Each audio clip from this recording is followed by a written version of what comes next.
Buenos días, buenos días, buenos días. Buenos días, profe. Buenos días, profe. Qué bueno que están bien. ¿Qué tal el frío? Mucho. Por aquí, por este rancho ya llovió, así que se siente un poquito de fresco. Bueno, pues vamos a iniciar. Bueno, les comento. Hoy vamos a ver un resumen de lo que vimos en estas sesiones. Y la próxima semana, si todavía tenemos sesión y luego examen, vamos a ver lo de la expo que vamos a trabajar, algo muy pequeñito. De hecho, ya les pedí información. Y de ahí lo vamos a armar, nos vamos a poner de acuerdo para poderlo trabajar. Si no nos vamos a reunir,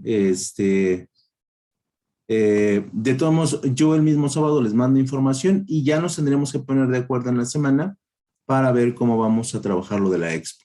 ¿Sale? Entonces, bueno, ese sería lo que vamos a hacer tanto este sábado como el siguiente.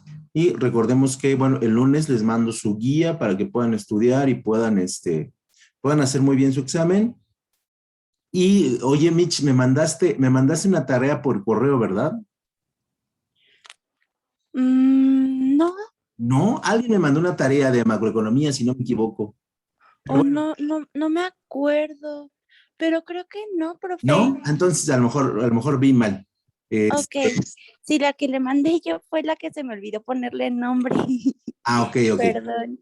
Es que la vi y la borré, pero como estaba borrando algunos correos que pues no son necesarios, dije, ay, a lo mejor me mandó algo, pero no, ni siquiera vi la fecha.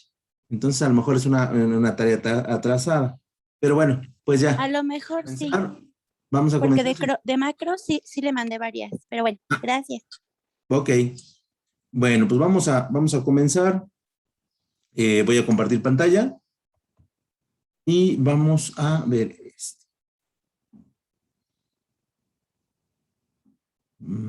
Vamos, ahí está. No. Acá. Ok. Ok, vamos a comenzar. Y bueno, pues hoy tenemos el resumen final de nuestra materia macroeconomía, entre paréntesis, nuestros temas selectos. Y en realidad lo que vamos a hacer, como lo dice el título, pues vamos a hacer un resumen de todo lo que estuvimos viendo. ¿Sale? Lo primero que tenemos que establecer es, evidentemente, cuál es el campo de acción de la macroeconomía. Y en ese sentido, la macroeconomía va a analizar los movimientos económicos y los ciclos económicos.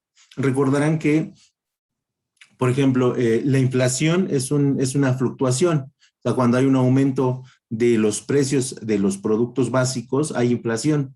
Y, por ejemplo, un ciclo económico, nosotros tenemos el crecimiento, el desarrollo, como principales elementos de ciclos económicos. Y, bueno, yo he repetido en muchas ocasiones que estamos en una etapa de estabilidad económica, ¿no? No hemos tenido crisis económicas, no hemos tenido devaluaciones económicas que serían parte de los ciclos económicos. Entonces, la macroeconomía va a tratar de analizar cómo se mueven, cómo esas variantes económicas que incrementan la inflación, las podemos controlar y poder controlar el ciclo económico. Nosotros llevamos aproximadamente 25 años en estabilidad económica, ¿no? Donde, bueno, pues hemos intentado que, o se ha intentado que el precio de los productos, el precio de los servicios no suba tanto, ¿no? Y que sea accesible, pues prácticamente para todas las personas. Y que los salarios no sean tan altos para que eso no suba el precio de los productos. Pero en realidad no se ha logrado en toda su capacidad que las personas cada vez vivan mejor. Al contrario, de hecho tenemos datos que nos hablan de INEGI que, bueno, pues tenemos más personas pobres, ¿no? Que eso es una tristeza, ¿no? Porque, bueno, pues no debería de ser así. Esto también es causa de una fluctuación externa, que es el COVID, ¿no? Y el COVID, pues sí nos hizo mucho, mucho daño, ¿no? Entonces, bueno, pues ese es el campo de acción de la macroeconomía. Y evidentemente la macroeconomía va a solucionar los problemas como lo que son los paros económicos, ¿no? Donde una parte de la economía no está funcionando, y luego viene lo que es la inflación, ¿no? Que es uno de los elementos más importantes que la economía en general trata de solucionar. Por lo tanto, ese es el campo de acción de la macroeconomía. Pero la macroeconomía debe estar acompañada de la microeconomía, donde la microeconomía, que vamos a estudiar en el siguiente cuatrimestre, no sé en qué bloque, pero la vamos a estudiar. La microeconomía, evidentemente, su campo de acción es el estudio y el comportamiento de los últimos agentes económicos, como son los individuos, las familias y las empresas. Y por un lado tenemos a la macroeconomía, que estudia lo que pasa en el terreno general y en sectores grandes de la economía, y por el otro lado tenemos a la microeconomía, que va a estudiar a los individuos y estos qué necesidades tienen, qué anhelos tienen y qué les debemos cumplir respecto de sus aspiraciones a vivir mejor. Porque finalmente aquí en la macroeconomía se juntan la parte del gobierno y la parte de la economía para crear políticas económicas que le den solidez y le den una mejor estancia de vida a todos los ciudadanos, ¿no? No importa tu edad, no importa tu sexo, no importa tu ideología, las políticas económicas deben ser para prácticamente todos. Y entonces, en ese sentido, bueno, pues esa es la idea de la microeconomía, que pueda entender qué es lo que pasa a los individuos, trasladarlo a los elementos macroeconómicos y que esos elementos macroeconómicos se puedan analizar y crean políticas que se ajusten prácticamente a todos los individuos. Y entonces aquí viene la relación entre la macroeconomía y la microeconomía, donde nosotros establecemos que la macroeconomía suele utilizar los principios de la microeconomía para poder explicar el comportamiento de toda la población, ¿no? ¿Por qué compramos lo que compramos? ¿Por qué deseamos lo que vemos, ¿no? En los medios publicitarios? ¿Por qué tenemos aspiraciones? ¿No? O cuáles son nuestras aspiraciones más que por qué, ¿no? Y la microeconomía analiza esos cambios que se van dando en la sociedad, ¿no? Lo que antes estaba de moda, hoy no lo está, lo que antes era un objeto de deseo, hoy ya no lo es, ¿no? Y eso, pues, y la ideología también, porque también la microeconomía mide la ideología de los individuos, ¿no? Y lo que antes era correcto, hoy es incorrecto, y lo que antes era bien visto, hoy es mal visto. Y bueno, pues estos son ciclos en los que los grupos sociales van determinando qué está dentro de las normas sociales y qué está fuera, ¿no? Entonces, ese estudio es bien importante para crear políticas que se adapten cada vez más a, evidentemente, los nuevos grupos sociales, ¿no? Para las personas que somos un poco aún mucho más grandes, nosotros teníamos otro tipo de políticas, otro tipo de estructuras sociales que hoy a lo mejor nosotros no entendemos, a lo mejor no compartimos, pero que finalmente es parte del avance de esta sociedad. Entonces, por eso les digo que hay una relación bien estrecha y no se pueden separar la macro y la microeconomía, porque de ellas depende el buen uso y la buena aplicación de las políticas económicas, ¿no? Una política económica que es, a mí me parece de las más bonitas, ¿no? Es el apoyo a los niños, ¿no? En etapa estudiantil, ¿no? Que si bien es cierto el apoyo puede ser pequeño, ¿no? Me parece que son 1,000 pesos o 800 pesos, pues al final de cuentas es un apoyo, ¿no? Y eso les permite, ¿no? De alguna otra manera llegar a la escuela con sus uniformes, con sus útiles y que esto no genere una discriminación por parte de los demás alumnos, ¿no? Y son políticas que me parece que son correctas porque finalmente nosotros creamos los impuestos llegan a la federación los reparte y en este caso la Ciudad de México a través de la jefa de gobierno, y no es comercial, determina una cantidad de dinero para todos los estudiantes de la capital, que no deben ser pocos, ¿no? Y repito, no es comercial, pero sí se me hace una buena política económica y una buena política social, ¿no? La instalación de los cablebuses, que también me parece algo que es pues un avance grande en términos de movilidad, que las zonas donde están colocados son zonas realmente muy difíciles, ¿no? De poder salir y llegar, o sea, a la parte medular de las ciudades, que en este caso los diferentes metros. Y entonces, así es como la relación entre la macro y la micro se complementan, se conjuntan y le permiten a los políticos poder desarrollar buenas normas y buenas políticas. Y en ese sentido, pues los objetivos básicos de las políticas económicas, ¿no? Que sería el siguiente eslabón en la cadena, se fundamenta en el crecimiento y en el desarrollo económico, ¿no? Sí, hay personas que hoy viven mejor que hace 5 años, pero desgraciadamente hay personas que viven peor. Sí, producida por un evento que nadie esperaba, es cierto, pero también producido porque a lo mejor los gobiernos o las políticas que se implementaron tal vez no fueron las mejores. Y entonces, en ese sentido, sí, sí tendríamos que revisar cómo intentamos crecer y cómo intentamos hacer un desarrollo económico. Evidentemente, estos procesos son largos, ¿no?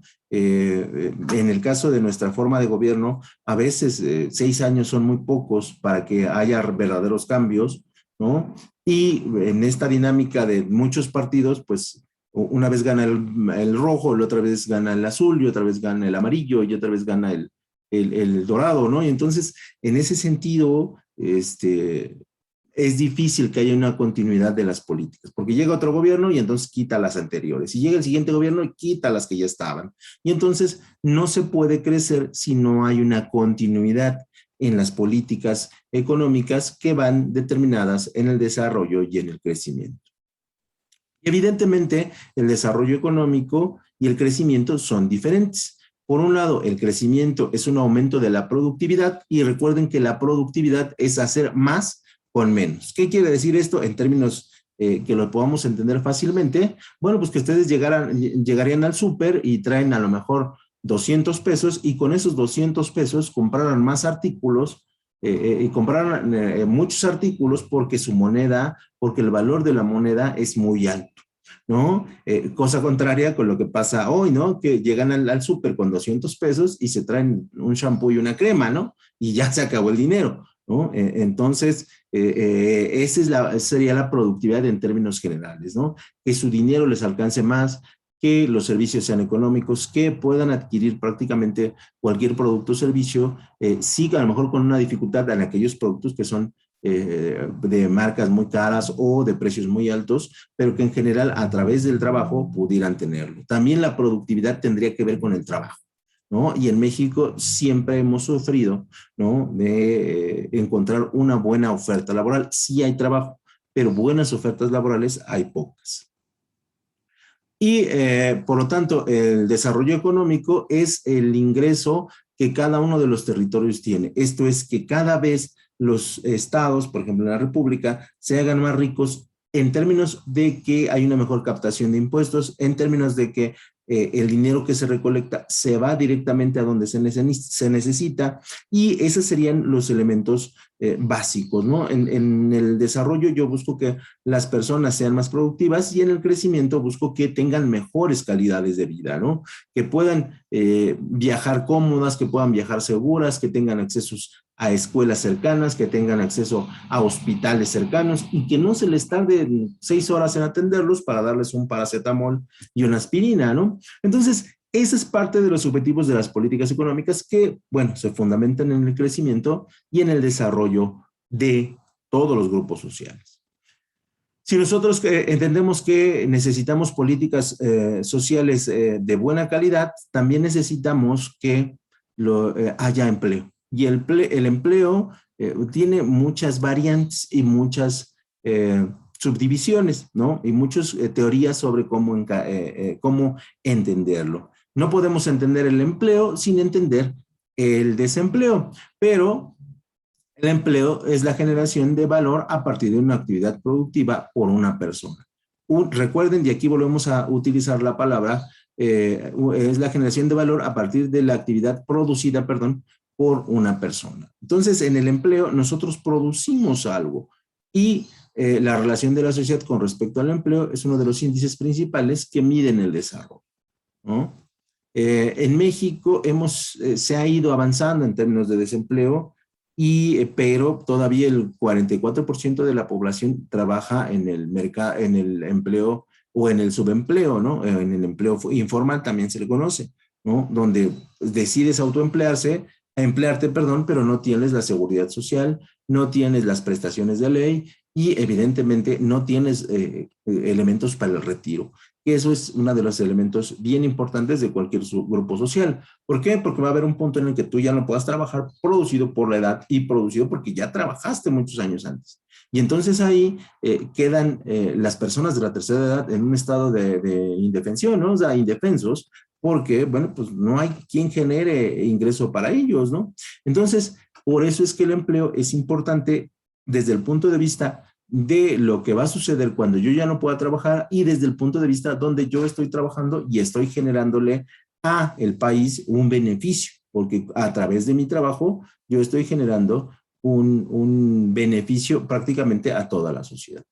Una vez que establecemos que el empleo es importante en relación a las políticas económicas basadas en crecimiento y desarrollo económico, el segundo elemento para crear un modelo económico o una política económica adecuada a través de crecimiento y desarrollo sería la estabilidad de precios. Y la estabilidad de precios no es otra cosa más que lo que permite relajar las políticas monetarias de control de la inflación y la expansión del crédito, con la finalidad de que exista más dinero en circulación en el que nosotros gastamos y la economía pueda funcionar mejor y se creen empleos a ritmos elevados. Y entonces aquí tenemos una teoría que dicen que si nos dan mucho dinero, el precio de los productos sube. Y si el precio de los productos sube, se genera inflación. Esto es que los precios de los productos van a ser cada vez más altos.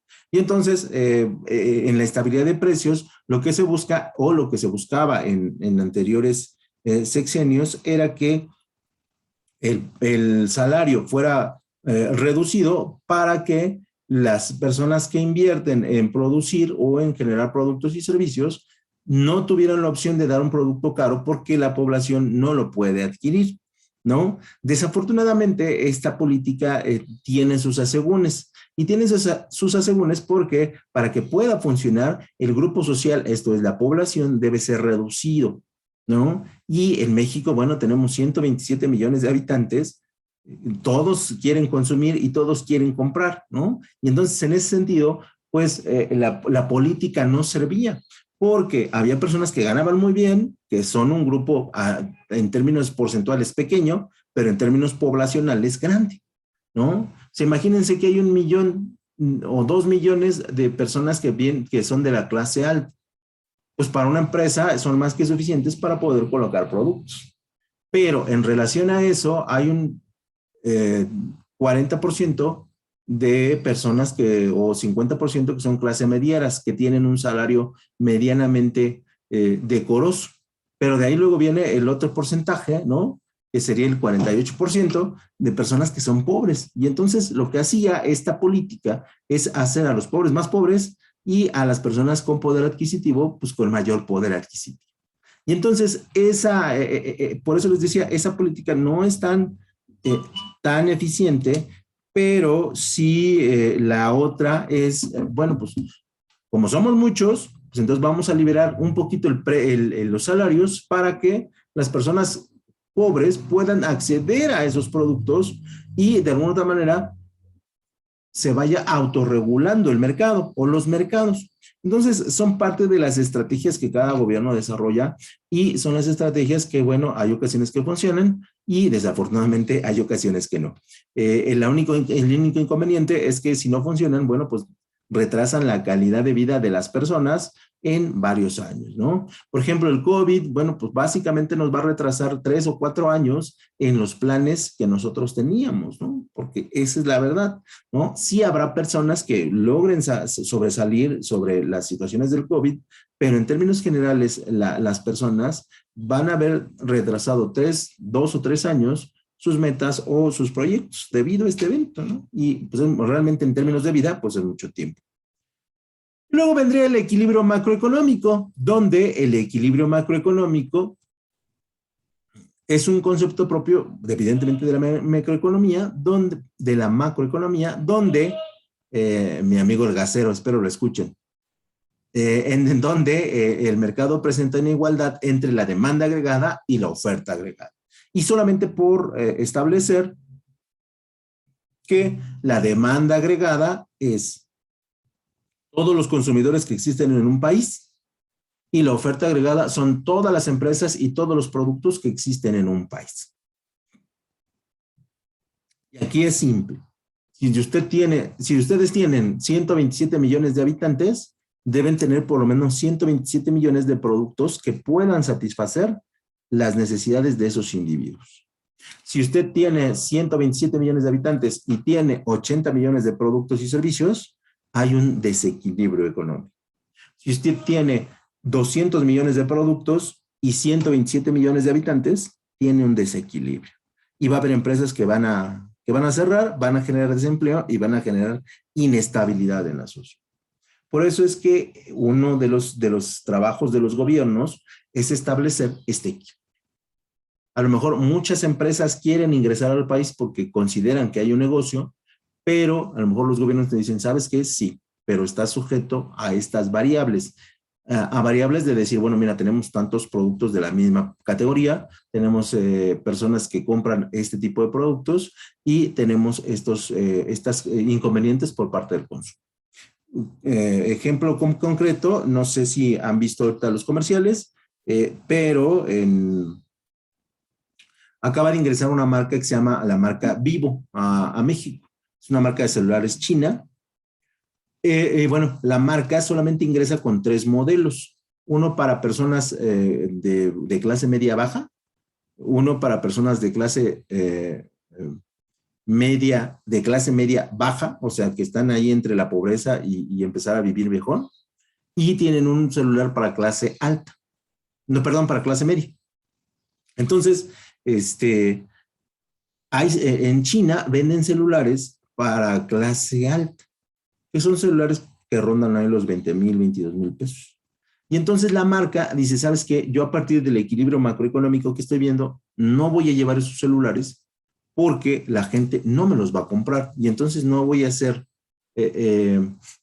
productivo con la fabricación de mis celulares. Entonces voy a buscar otras economías, otros países para que pueda yo comercializar mis celulares para clases altas, ¿no? Y por ejemplo en Europa no se comercializan los celulares para clases bajas porque el poder adquisitivo es distinto. Entonces las empresas es lo que analizan, pero este análisis también debe venir a partir de los consejos de los gobiernos, ¿no? Y la información que tiene el gobierno acerca de la conducta de la economía. Por eso es que es importante el equilibrio macroeconómico, ¿no? Y tenemos el otro caso, ¿no? Donde tenemos los teléfonos de la manzanita. Ellos sí traen teléfonos muy, muy caros porque la gente tiene muchos años conociéndolos, sabe de la calidad de los teléfonos y sabe del prestigio de la empresa. Y entonces, si hay un grupo reducido que los compra, si hay un grupo reducido que los adquiere y se sienten muy contentos con ellos y de alguna otra manera la empresa sabe que el número de teléfonos de gama alta que van a traer, al final se van a vender, ¿no? Y esa sería una explicación, una explicación muy básica de lo que es el equilibrio macroeconómico. Y bueno, luego viene lo que nadie quiere, que es el desempleo, ¿no? Y el desempleo, pues básicamente tiene una definición técnica que es evidentemente la falta de empleo y se trata de un desajuste en el mercado laboral donde la oferta de trabajo, esto es los trabajadores, superan la demanda, que son las empresas. ¿Qué quiere decir esto? Que hay muchas personas que quieren trabajar y hay pocas empresas que quieren dar trabajo.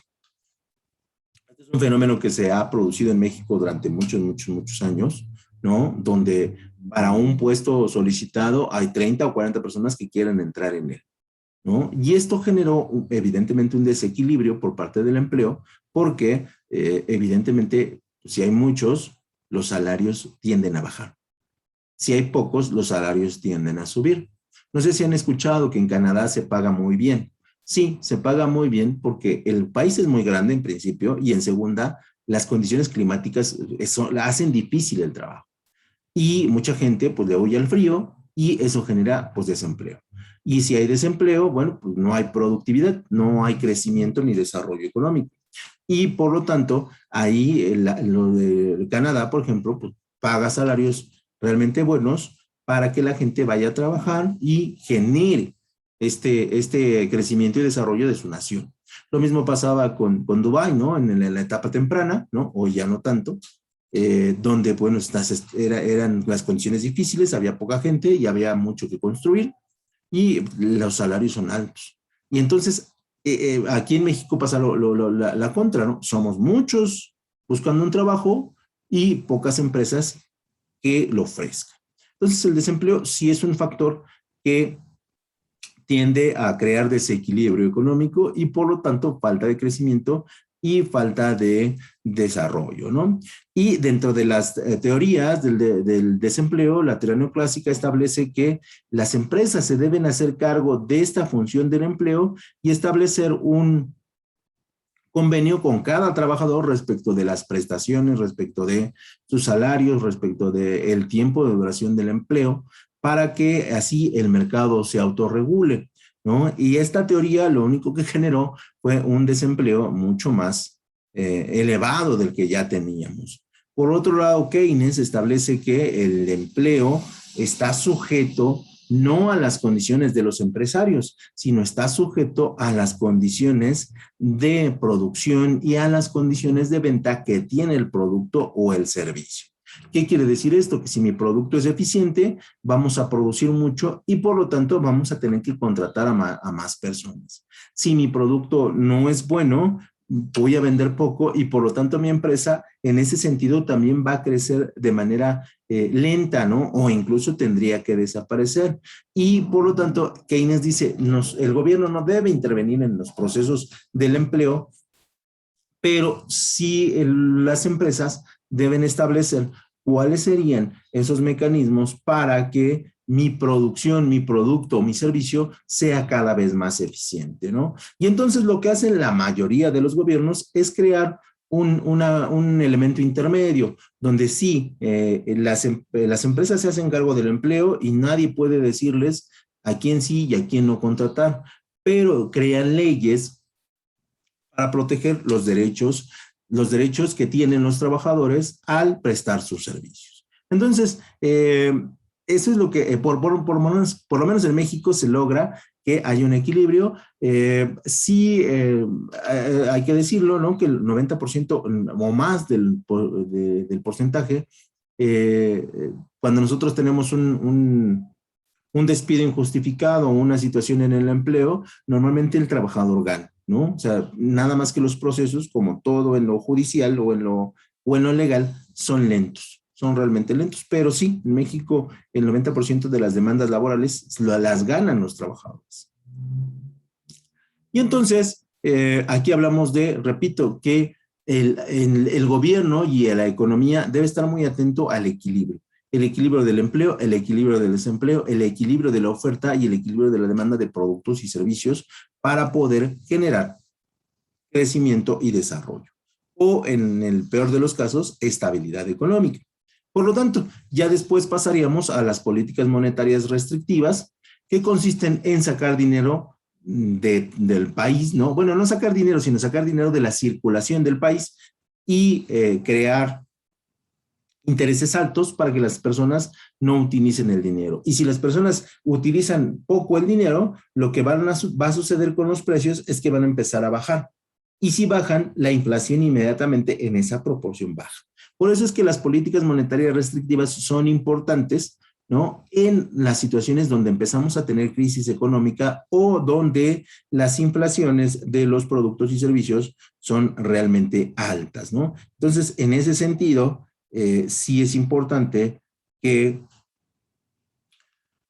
siempre los gobiernos estén atentos a cómo se está manejando la inflación, ¿no? De hecho, la inflación se mide constantemente, bimestralmente, si no me equivoco, por parte de INEGI, ¿no? Que es la encargada de hacerlo, y el Banco de México siempre está atento a qué elementos son los que están influyendo en los procesos de inflación. Y esto nos permite a nosotros poder hacer los ajustes necesarios en políticas monetarias, políticas fiscales, en desarrollo de empleo o control de productos, ¿no? Como hace poco hizo el gobierno con el gas, ¿no? Porque el gas estaba generando una inflación, pues muy fuerte, y al final de cuentas es un producto básico, ¿no? Y entonces todas las personas lo adquieren, lo compran, y eso generaba un incremento de los precios de forma generalizada, ¿no? Y también los empresarios, ¿no? Utilizan cualquier pretexto para subir el precio de los productos, ¿no? Y luego, bueno, vamos a tener ya finalmente lo que es la deuda pública, ¿no? Y el déficit en deuda pública. Y la deuda pública es el conjunto de deudas o compromisos de pago que el sector público,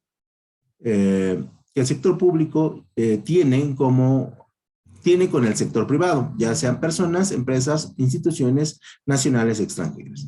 Yo quiero crear el cable bus y entonces contrato una empresa especializada, ¿no? Y entonces la empresa te dice, sí, evidentemente lo puedo construir, pero te voy a cobrar tal, ¿no? Y evidentemente los precios son altísimos y el gobierno lo que hace es contraer préstamos que se llaman deuda pública, ¿no? O que vienen dentro de sus paquetes presupuestales, y lo que hace es pues, empezar a pagar. Entonces ahí empezamos a tener una deuda por el trabajo que se está haciendo. Vamos a fabricar el Metrobús, ¿no? Y contratamos una empresa. Vamos a construir el tren que va a estar por allá, el Tren Maya, si no me equivoco, que así se llama, y necesitamos contratar empresas que nos fabriquen el Tren Maya, ¿no?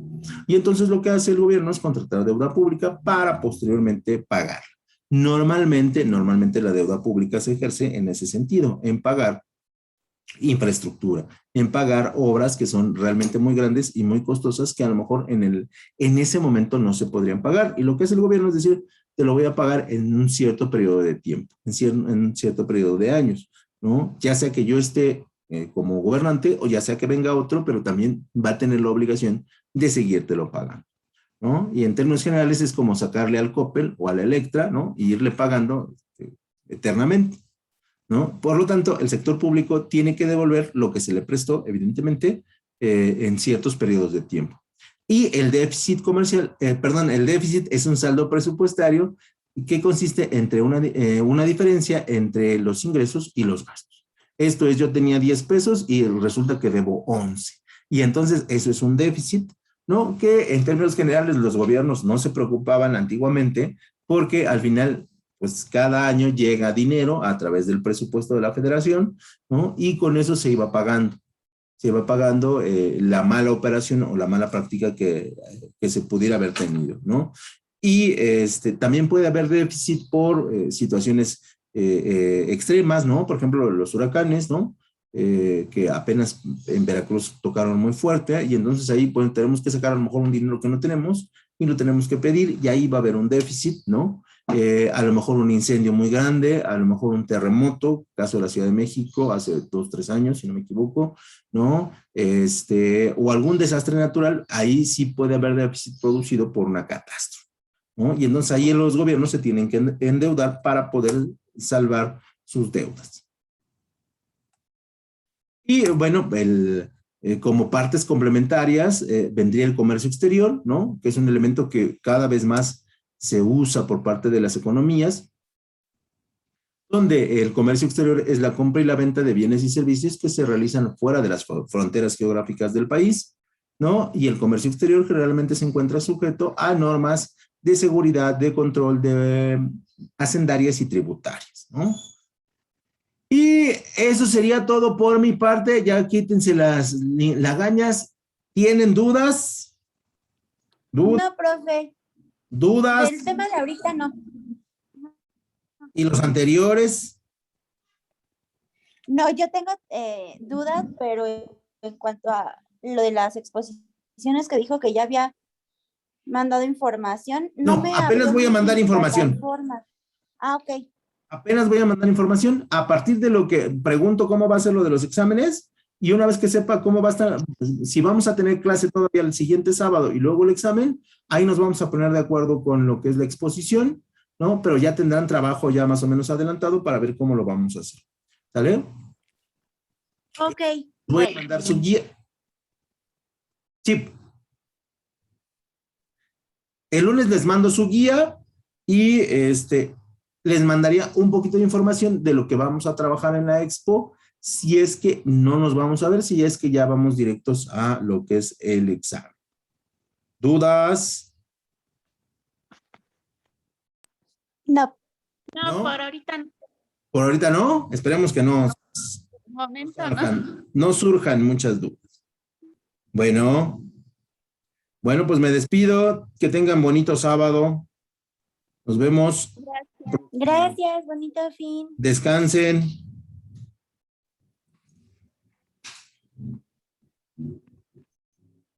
Pam, pam, pam, pam.